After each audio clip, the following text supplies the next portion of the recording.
صلی ونسلم علی رسولہ الکریم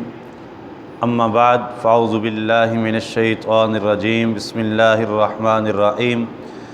رب اشرح لی صدری ویسر لی امری واحلل عقدۃ من لسانی یفقہوا قولی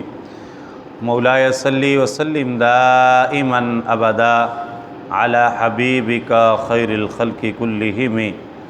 هو الحبیب الذی ترجى شفاعته لكل هول من الأهوال مقتحم الذين استجابوا لله والرسول من بعد ما أصابهم القرح، جنہوں نے لبیک کہا اللہ اور اس کے رسول صلی اللہ علیہ وآلہ وسلم کی دعوت پر، اس کے بعد کہ لگ چکا تھا انہیں گہرا زخم. للذین احسنوا منہم واتقوا اجر عظیم، ان کے لیے جنہوں نے نیکی کی ان میں سے اور تقوی اختیار کیا اجر عظیم ہے. الذین قال لهم الناس ان الناس قد جمعوا لكم فاخشوهم فزادهم ایمانا، یہ وہ لوگ ہیں کہ جب کہا انہیں لوگوں نے کہ بلا شبہ کافروں نے جمع کر رکھا ہے تمہارے لیے بڑا سامان اور لشکر، سو ڈرو ان سے، تو اس دھمکی نے بڑھا دیا ان کے جوش ایمان کو. وقالوا حسبنا اللہ ونعم الوکیل، اور انہوں نے کہا کافی ہے ہمیں اللہ تعالیٰ اور وہ بہترین کارساز ہے. فانقلبوا بنعمت من اللہ وفضل لم یمسسهم سوء واتبعوا رضوان اللہ، ان کے عزم و توکل کا نتیجہ یہ نکلا کہ واپس آئے یہ لوگ اللہ کے انعام اور فضل کے ساتھ، نہ چھوا ان کو کسی برائی نے اور پیروی کرتے رہے رضائے الہی کی. واللہ ذو فضل عظیم، اور اللہ تعالیٰ صاحب فضل عظیم ہے. بتایا جا رہا ہے کہ جن لوگوں نے اللہ اور اس کے رسول کی دعوت پر لبیک کہا، جنگ بدر میں گئے، افرادی قوت تھوڑی ہونے کے باوجود، ساز و سامان کم ہونے کے باوجود، اللہ اور اس کے رسول علیہ السلام کے حکم پہ لبیک کہتے ہوئے بدر میں چلے گئے. پھر احد میں چلے گئے، باوجود اس کے کہ پتہ تھا مد مقابل لشکر ہم سے 3 گنا بڑا ہے، پھر بھی چلے گئے. بدر میں شدید جانی و مالی نقصان ہوا، اس کے باوجود پھر اللہ اور اس کے رسول کے حکم پر لبیک کہتے ہوئے حنین میں پھر چلے گئے، خیبر میں پھر چلے گئے، خندق میں پھر چلے گئے. تو اللہ تعالیٰ نے فرمایا کہ ان لوگوں کے لیے اجر عظیم ہے، جنہوں نے اپنی نہ جان کی پرواہ کی نہ مال کی پرواہ کی، ہر طرح کے نقصان کے باوجود بھی انہوں نے اللہ اور اس کے رسول صلی اللہ علیہ وآلہ وسلم کے حکم پہ لبیک کہا. جنگ بدر جب ہوئی، کفار کو شدید نقصان پہنچا، 70 کے قریب بڑے بڑے لوگ ان کے مارے گئے، 70 کے قریب ان کے لوگ قیدی ہو گئے، جانی و مالی نقصان ہوا. ابو سفیان نے چیلنج دیا کہ آئندہ سال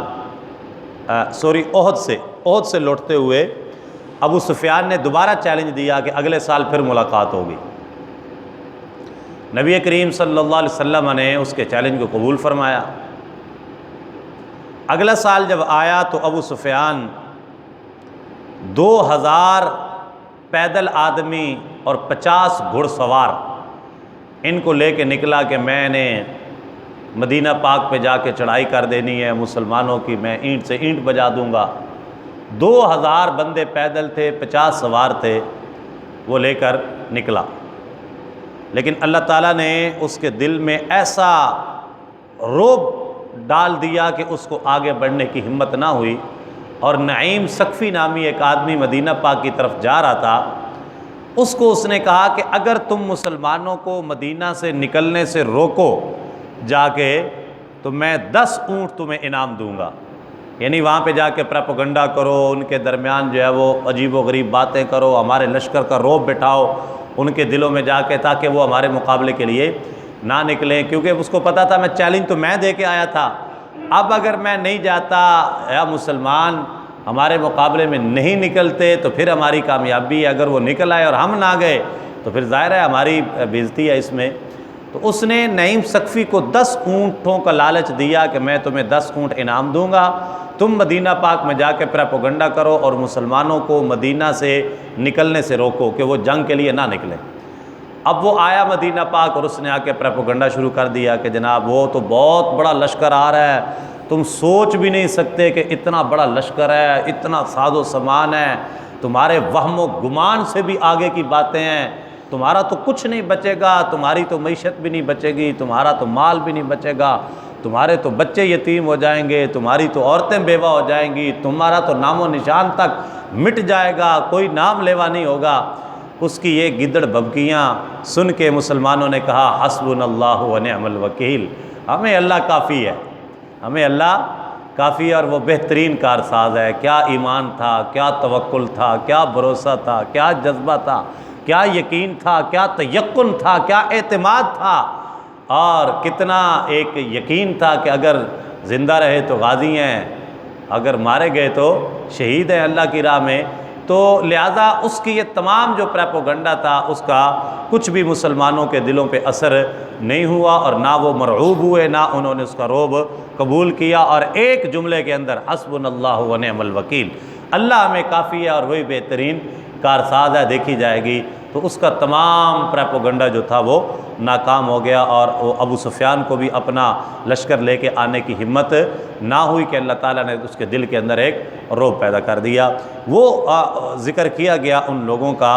کہ اللہ تعالیٰ کے فضل پر ان کا بھروسہ تھا، تو اللہ تعالیٰ کے فضل کی وجہ سے پھر کوئی برائی انہیں نہ پہنچ سکی، اور وہ اللہ کی رضا کی پیروی کرتے رہے، تو اللہ تعالیٰ بڑے فضل والا ہے۔ تو آج بھی اسی تیقن کی ضرورت ہے نا، بیسیکلی ہمیں یہ جو سبق جو دیا گیا، بتایا گیا، اور قرآن مجید کے اندر یہ تعلیمات جو آج تک ہمارے لیے موجود ہیں، تو بنیادی طور پہ ہمیں یہ سمجھانا ہے کہ یہ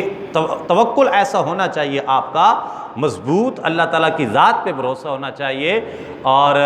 اس کی ذات پہ بھروسہ کرتے ہوئے مسلمانوں کو ہمیشہ اپنے معاملات جو ہیں ان کو چلانا چاہیے، تو پھر انشاءاللہ کامیابی مقدر چومے گی۔ لیکن پھر کے گلی گلی تباہ، ٹھوکریں سب کی کھائے کیوں، دل کو جو عقل دے خدا تیری گلی سے جائے کیوں۔ ہاں، دل کو عقل دے نا خدا، تو پتہ چلے ہمیں کہ یار ہم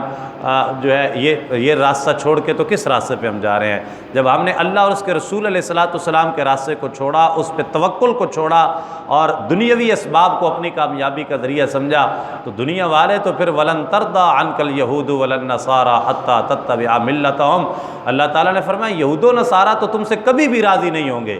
ان کو راضی کرنے کے لیے تم جو مرضی کر لو، جتنے مرضی ایگریمنٹ کر لو، جتنے مرضی ان کی باتیں مان لو، جتنے مرضی ان کے ساتھ معاہدے کر لو، جتنے مرضی ان کی ڈیمانڈز پوری کرتے جاؤ، اللہ تعالیٰ نے تاکید کے ساتھ فرمایا یہ ہرگز تم سے راضی نہیں ہو سکتے۔ ان کی ایک ہی تمنا ہے، تم اسلام کو چھوڑ کے کافر ہو جاؤ، اسلام کو چھوڑ کے کافر ہو جاؤ، یہودی بن جاؤ، عیسائی بن جاؤ۔ تو پھر یہودی تو یہودی بھی نہیں بننے دیتے، وہ کہتے ہیں یہودی وہی ہوگا جو یہودیوں کے گھر پیدا ہوگا۔ یہودیت ایسا مذہب ہے جو پریچ نہیں کرتے اپنے مذہب کی، وہ تبلیغ نہیں کرتے کہ ہمارا مذہب آگے بڑھے